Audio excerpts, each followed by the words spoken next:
Hello, South Africa. Sanibonani Mzansi. We did promise that this Women's Month, we are bringing you women of change. And today I'm sitting with none other than the beautiful and wonderful Samantha Le Roux.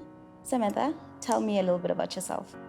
Hi, and thank you very much for having us. Thank you very much, DStv.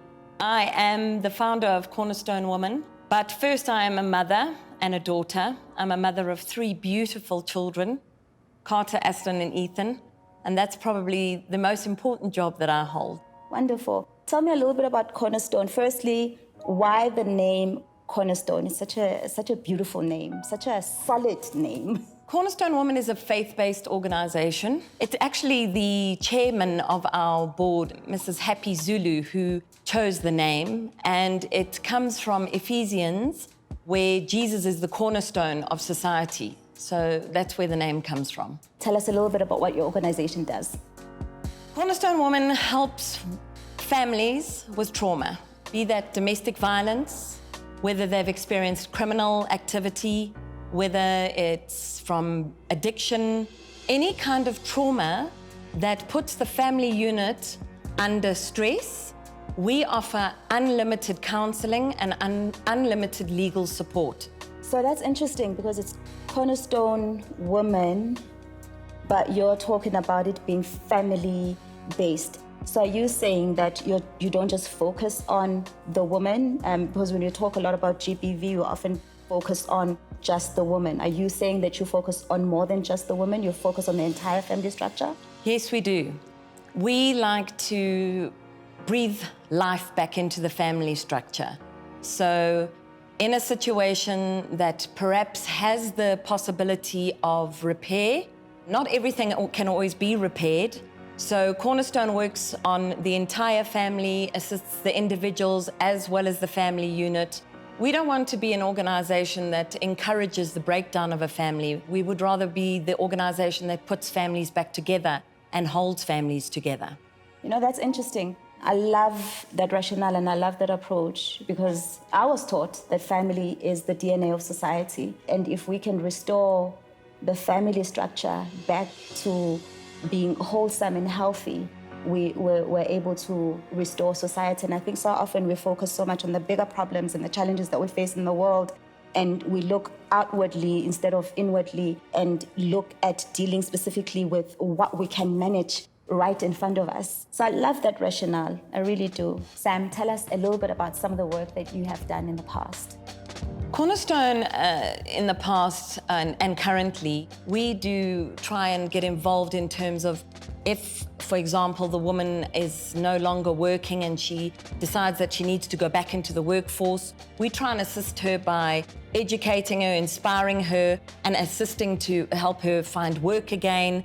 I think what you're saying is so important. Often we overlook the journey after the trauma, you know, the recovery, the restoration. And I think the economic and financial situation that women find themselves in has so much to do with perpetuating situations that we live in. I mean, it's proven that a lot of women often go back to their abuser because they're codependent, financially dependent. What are some of the things that you're doing to help women? We want to be able to have educational events, like we're going to have an event in Women's Month, which is the Mother-Daughter Conference, that we're very, very excited about. If the DStv viewers or the public as a whole can purchase tickets, it's actually a donation to the organization, but we're giving something in return for that, and the mother and the daughter can participate in an incredible event that's going to happen in Women's Month. It's interesting that you talk about the mother and daughter approach, because I think often as society we put so much spotlight on the father and son relationship that's broken down, but we don't often talk about the mother and daughter fracture. And I think so much of our silence and our baggage has been passed on to our daughters. So it's really interesting that you're taking that approach. Again, just helping young women come into their being and deal with the social ills that we've had to face. It's our job to get out there and make sure that women and children know that there is a safe platform for them to approach, to help individuals or families just at the point of destruction and then walk away, for us doesn't really help as a bigger picture. We need to take a journey with the individual and with the family to have long-term sustainable change. Are you seeing progress? Are you seeing positive changes to the fight and struggle against GBV? I'm going to say yes, because even if we change one life, to change one life is already a blessing. We've changed many. Have we changed enough? Certainly not. And are there many more to change? Without a doubt. That's why we rely on the public so desperately to work with us on the quest to make the change. So the answer is yes. We have made a change, we are making a change, but I'm not going to say to you that we're doing nearly as much as I would love to see. We're only as strong as, as many of us there are on the same quest. So we need everybody. And so what do you think perhaps is government's responsibility and role in progressing that mission and that vision? I think their responsibility is to actually work with the non-profits. As an organization, as an institute, they're meant to assist us in the places that we can't help ourselves.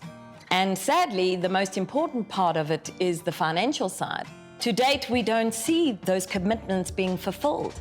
So I have to be bold and say to you that in order for government to assist, they've got to stand by what they say. And they've got to get on the ground with us, they've got to assist us financially, and then they've got to assist us in putting structures together so that we can achieve the goal and create a better society for everybody. And for me, in essence, I think as South Africa, we don't have a shortage of policies. I think the policy frameworks are there. I think what you're saying is that when it comes to implementation, we hit speed bumps. What is your organization's vision for the future of South Africa in a nutshell? I would say that I would love to see a South Africa that eliminates labels altogether. As long as we're labeling each other and compartmentalizing each other, we're separating each other. The time for separation is over. It's about collaboration now. We call it gender-based violence, but I'm going to say that that doesn't sit comfortably with me all the time.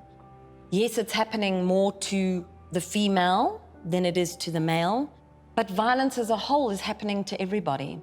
So if you're going to ask me how I see and what I see for a better South Africa, I want people to mean what they say and say what they mean. And I want us to get together, and I want us to actually change the world.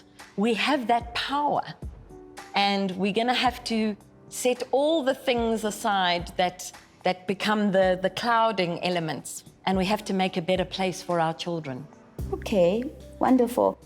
Samantha, lastly, I'm just going to ask you to speak to South Africans. How can people get involved in your organization? How can South Africans help you?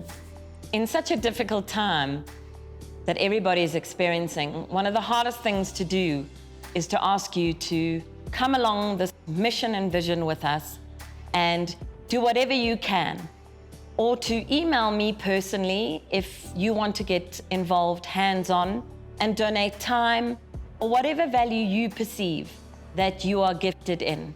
And we can have that conversation, and together we can change the world.